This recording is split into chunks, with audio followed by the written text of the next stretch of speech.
The Ugandan President, Yoweri Museveni, has stated that it will no longer be business as usual, directing that it's now a must for visitors entering places of worship and hotels to present their identity cards as one of the measures to deal with terrorism.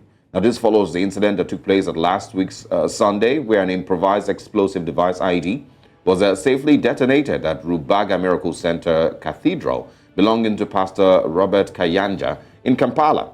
And of course, 28-year-old Kintu Abdurahman, who was in possession of the IED, was arrested as they tried to access the church in Rubaga. While addressing the nation on security measures being put in place, the president said, and I quote, "The main point of precaution is that anyone you don't know should not enter your church, mosque, or bar.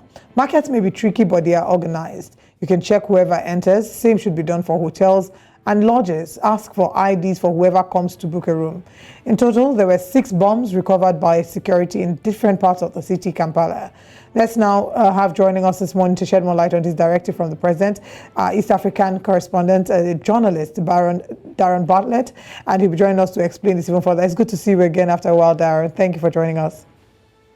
It's been a while. Nice seeing you again. All right. We'd like you to give us a further insight into this directive by the president. We of course know it's as a result of the incidents that happened with the IED, as earlier mentioned. Talk to us about the applicability of this directive by the president and what exactly abounds. So he made reference to hotels and how you need to show your IDs. Is that currently the position? Is that what is obtainable in Uganda? Now, we have a string of history in Uganda where actually IDs were very applicable, especially in the 90s when you couldn't join a village, you couldn't join a community without you identifying yourself. In fact, our local council leaders had to ask you where you're from. You must have a reference letter from your former chairperson to a new community where you're going and explaining who you are, what you do, and why you actually left where you were going to another place to go and seek residence in another place. Now, from that, we've had suspected terrorists who have been occupying hotels in the past. Actually, when you read the incidences, when you follow the story that happened on Sunday after they arrested a suspect who wanted to access the church, the following day, it is believed, actually confirmed by police, that there were actually other bombs that were found at one of the lodges. And the owner of the lodge says that 2 men came and paid for a lodge. It just left their things and then walked away. They never returned. I think after security had made some, steps to find who these people are, to connect them to the suspect that was arrested on Sunday. And it's from that background that the president directed that some of the guidelines that were put in place even in 2010 when the Al-Shabaab bombed Uganda during the World Cup finals.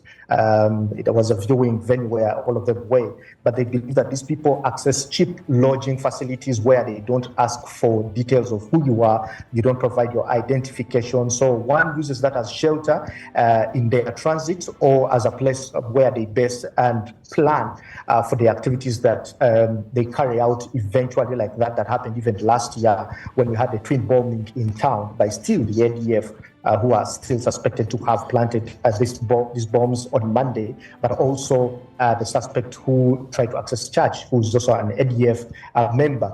So it also follows back a string as when they attacked the student school in Kasese, the ADF people, they say these people came and lived within town and they still used, of course, lodges, motels, and some hotels. Now, by practice, it has been a practice that most hotels, whenever a new person comes in, a resident who's going to spend a night at this hotel, a tourist or whoever it is, usually they identify themselves, take a copy of an ID so that you can spend the night. And when you leave, they have information about you.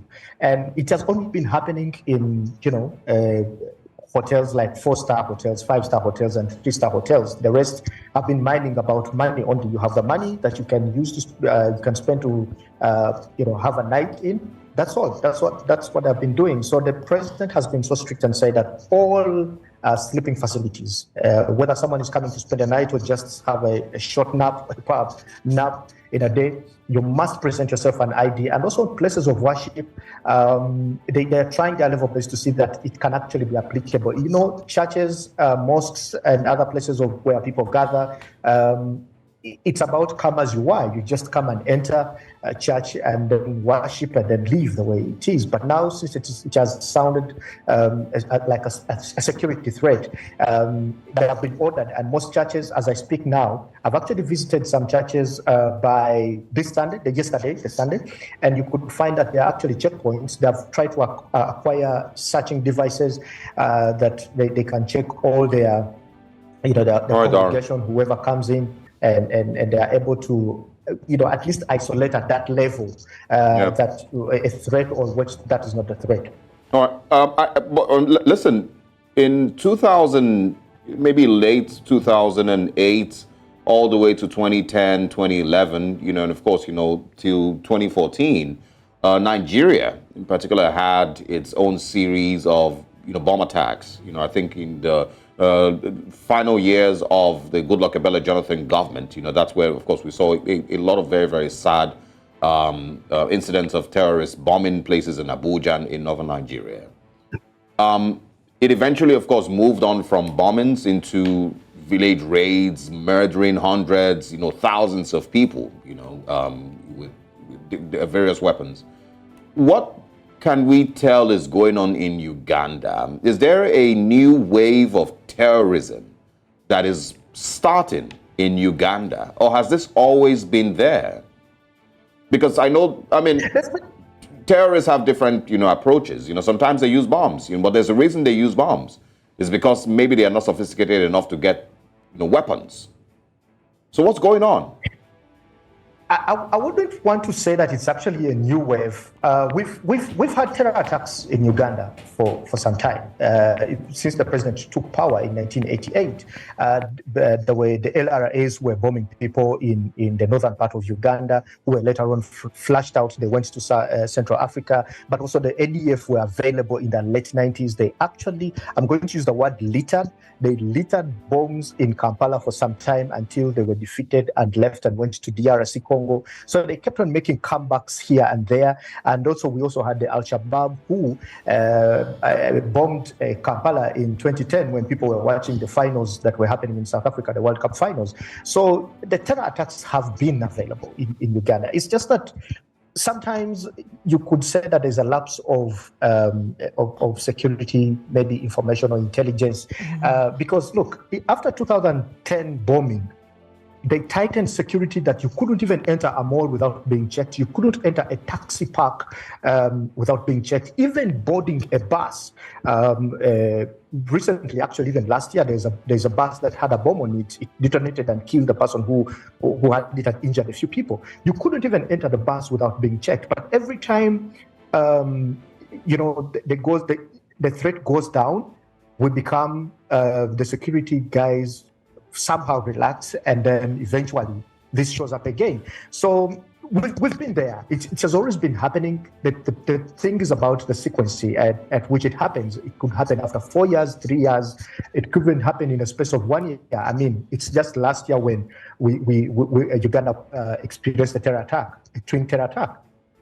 And this year, it happens again. So it's been happening. Uganda is in that space where they are always watching out for Al-Shabaab, the terrorists, the Al-Shabaab group. We have the ADF that has always been threatening Uganda so many times. And then there are also individuals who carry out some of the terror attacks on their own. I mean, someone gets a gun, walks into a place and then shoots people and also kills himself. So you even have no idea who he is, where he belongs, and things like that. So yes, Uganda has had, I don't want to call it a security problem, but there's been a security threat, which at some point is always contained, but sometimes it actually goes out of hand and things happen. And so, yeah, we live in that kind of community where anything can happen, but not so frequent, I would say. All right. So, I mean, you've mentioned there's a point that I'd like us to expand on a bit further.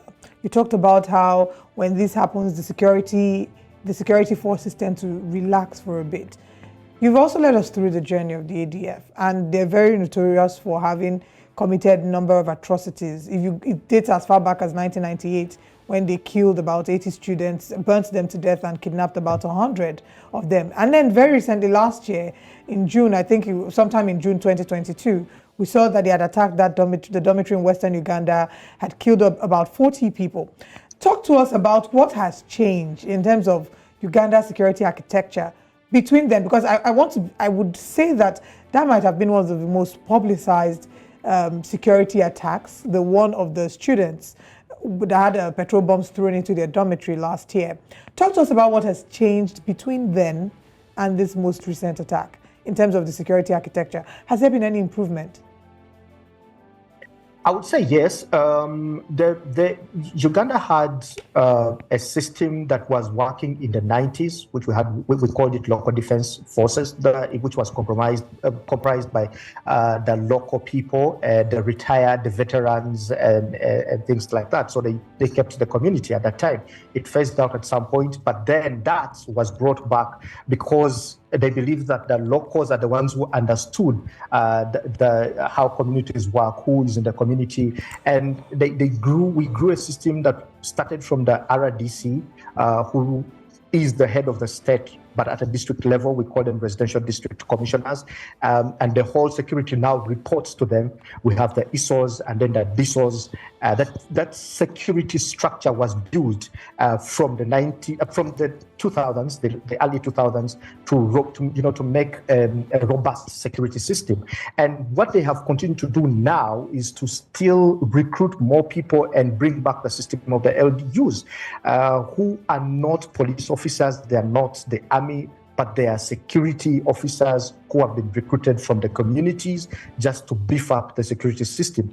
And some of them wear uniforms, some of them don't.